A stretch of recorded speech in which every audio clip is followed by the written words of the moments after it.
Merci de suivre Moto TV. Voici l'actualité pour le moment. La conférence épiscopale nationale du Congo, Sengo, exprime son inquiétude vis-à-vis de la détérioration de la situation sécuritaire dans l'est du pays.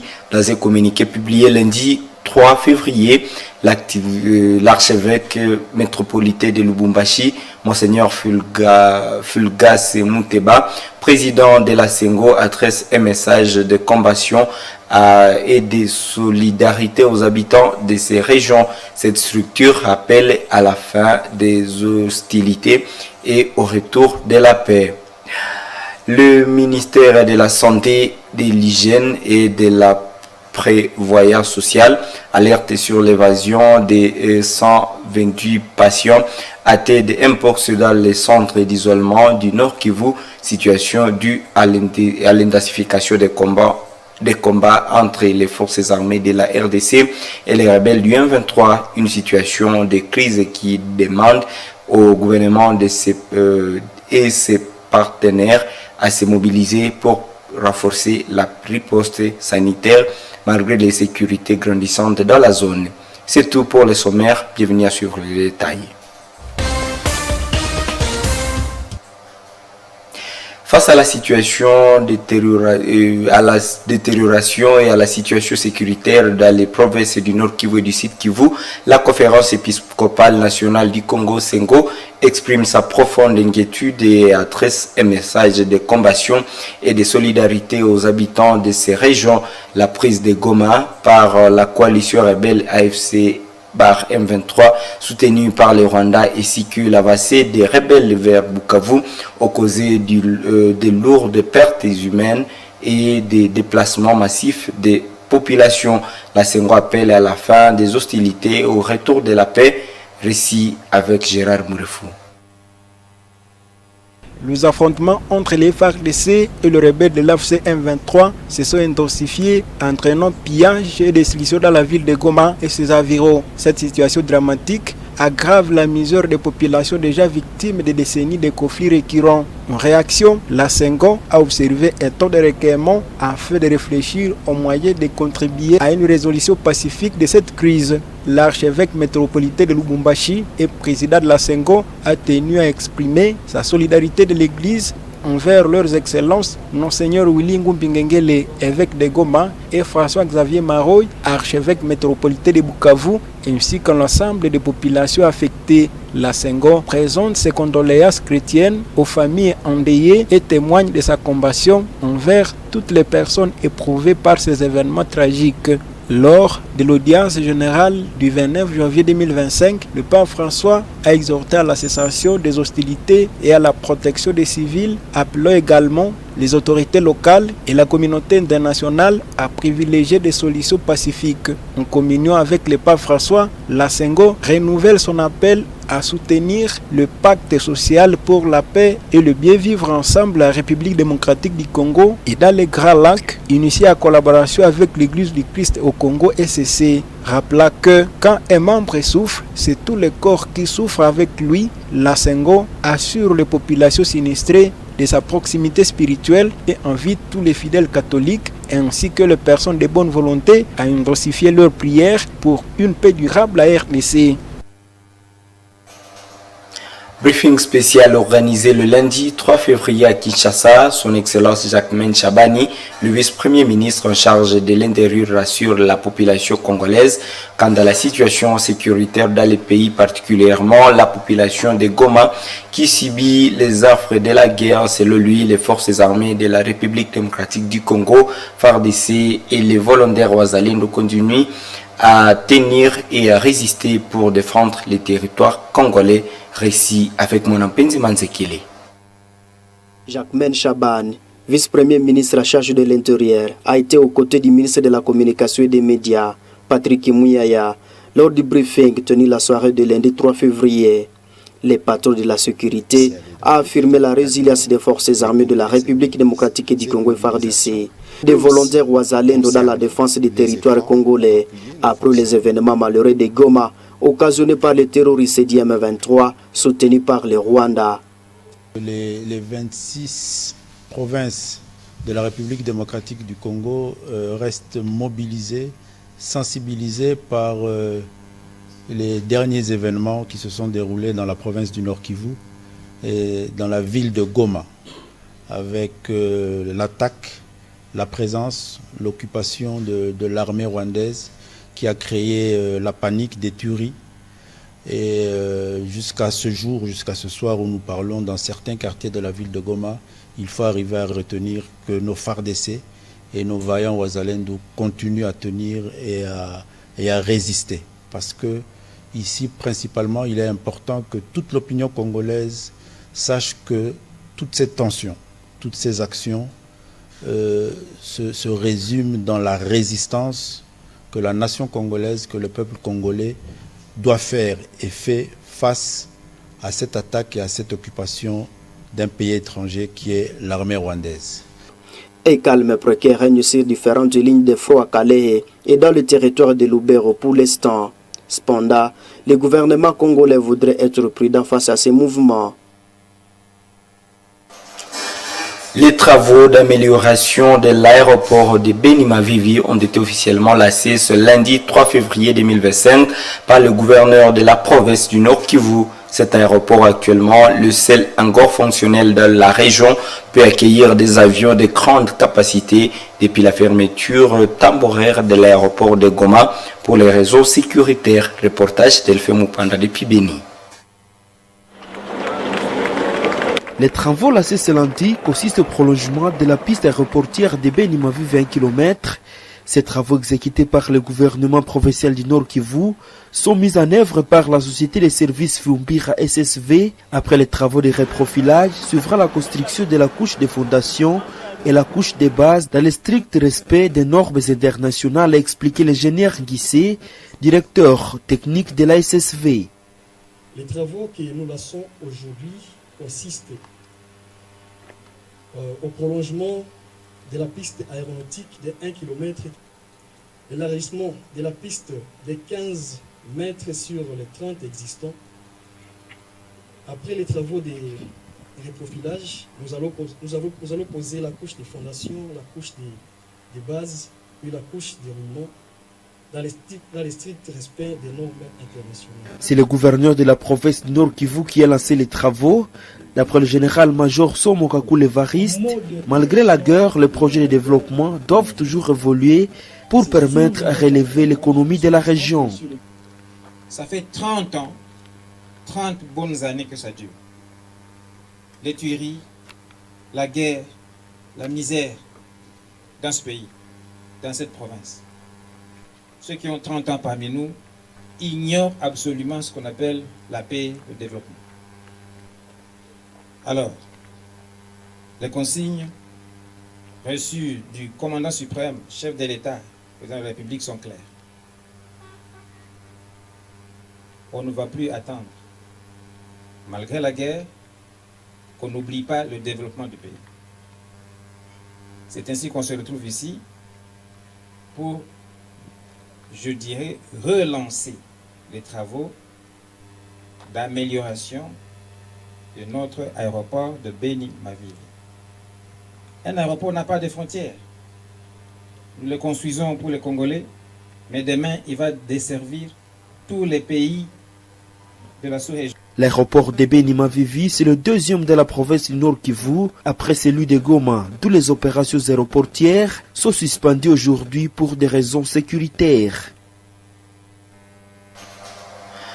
L'Université de l'Assomption au Congo UAC a lancé depuis jeudi dernier une campagne de collecte de biens de première nécessité et de matériel non alimentaire en soutien aux FARDC alors et aux Wazalendo. Cette initiative s'inscrit dans la vision du ministre de l'Enseignement supérieur et universitaire qui a appelé la population à soutenir les forces armées de la République avec leurs alliés dans la lutte contre les rebelles du 1-23. Jurès Kizito, directeur du cabinet directeur de l'UAC, invite toute la communauté à se mobiliser pour renforcer le moral et les capacités des combattants sur le terrain.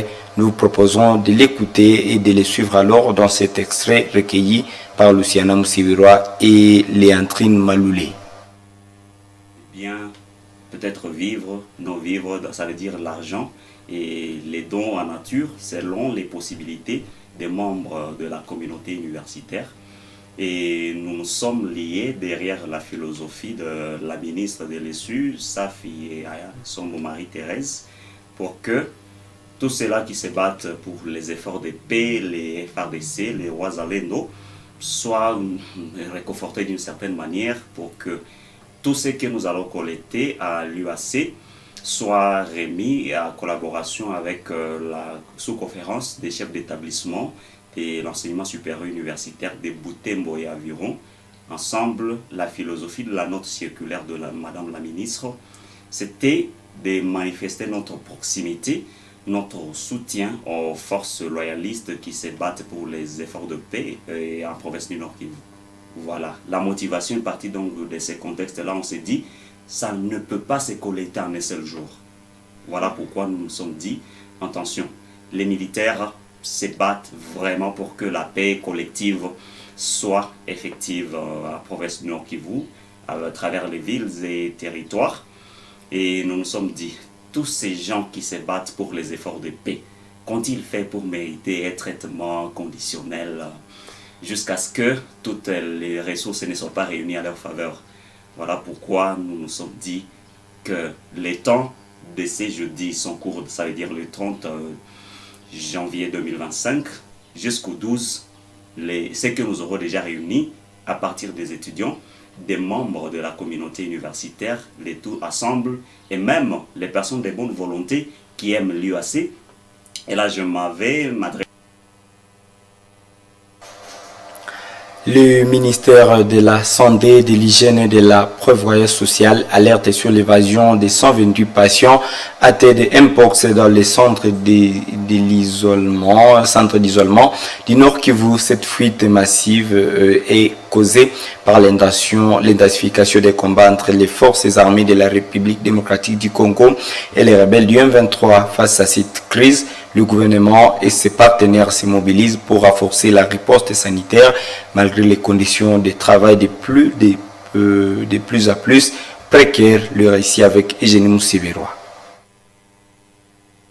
Selon le rapport épidémiologique du ministère, 143 malades confirmés étaient internés dans les zones de santé de Goma, Karisimbi et Nyiragongo. À la date du 24 janvier, seuls 15 patients restaient encore en isolement, tandis que 128 autres ont pris la fuite. Certains centres de traitement ont été pillés, rendant l'accueil de malades encore plus difficile. La situation sécuritaire complique davantage la prise en charge des patients et le travail des soignants. Le ministère souligne plusieurs défis majeurs, notamment l'accès limité aux zones d'intervention, la rupture de médicaments, de produits sanguins et de matériel médical, le pillage des entrepôts, des établissements de soins et de la logistique du CICR et le MCF, la pénurie d'eau et d'électricité, le manque d'ambulances et de corbières, l'insuffisance d'équipes médicales spécialisées en chirurgie et en anesthésie. Face à ces défis, une réunion de crise a été convoquée entre les directions provinciales de santé, DPS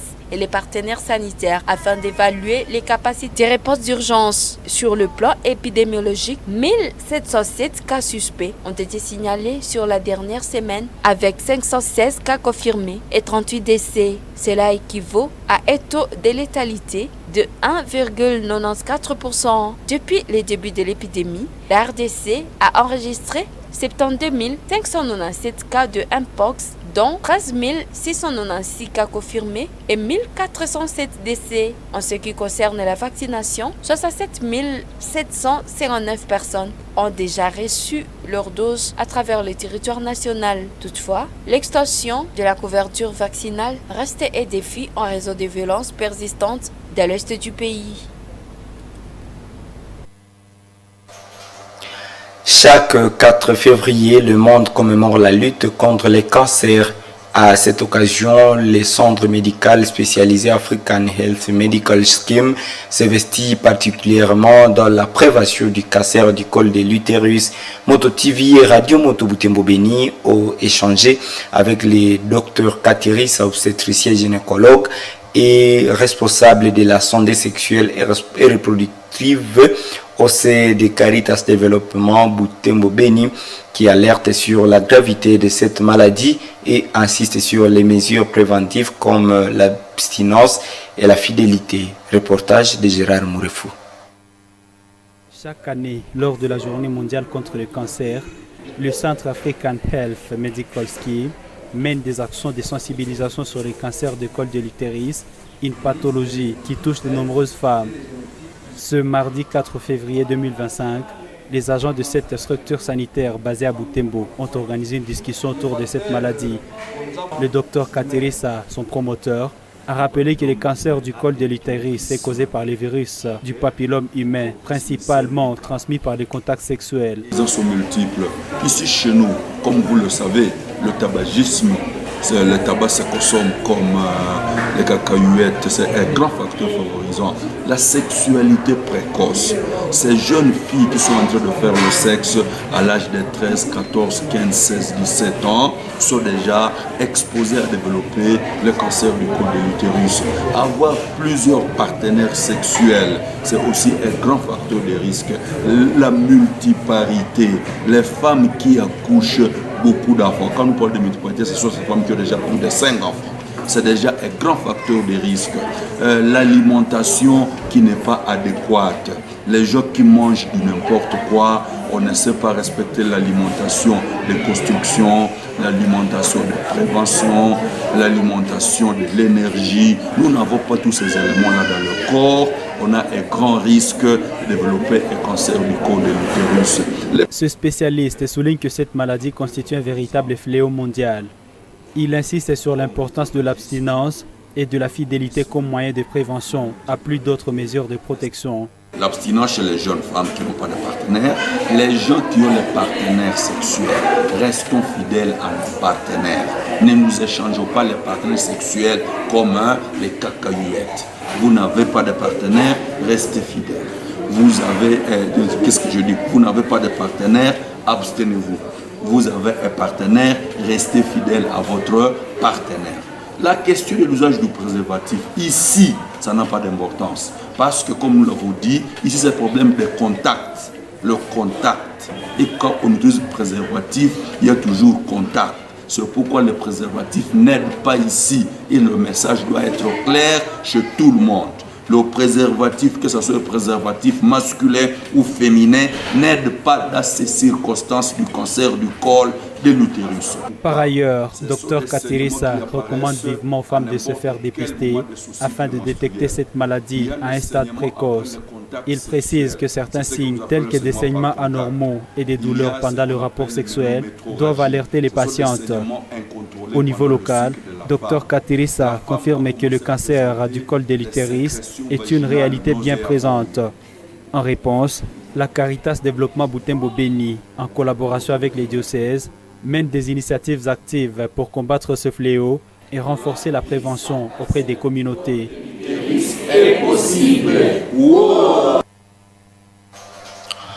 De la cour du tribunal de grande instance et au poste de la police de circulation routière, de nombreux véhicules et motos saisis pour diverses infractions restent abandonnés pendant des mois, voire des années. Certains sont couverts de riz, d'autres envahis par les herbes pour faute d'une gestion appropriée. Face à cette situation, Maître Mirembe, président de la nouvelle société civile, assiste et interpelle surtout les autorités pour donner une nouvelle utilité à ces engins au lieu de les laisser se détériorer.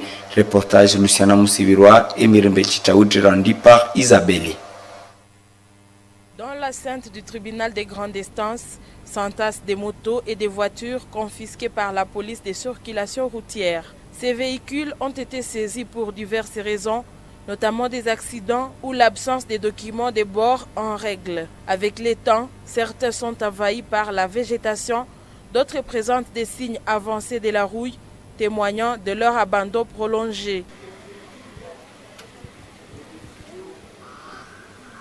Face à cette situation, Maître Mirembe propose que ces engins soient réaffectés à des missions utiles. Il suggère notamment de les mettre à la disposition des forces armées de la RDC engagées sur les fronts ou encore de les attribuer aux déplacés de guerre pour leur permettre d'avoir une activité. Il appelle ainsi les autorités compétentes à prendre des mesures pour éviter ce gaspillage. Et ici nous conseillons, pour ne pas voir les engins être détruits ici inutilement comme ça, et pourtant ce sont des engins qui peuvent aider la majorité des personnes. Nous avons des réfugiés qui sont ici, nous avons des nécessités, ils ont un sens aigu de responsabilité.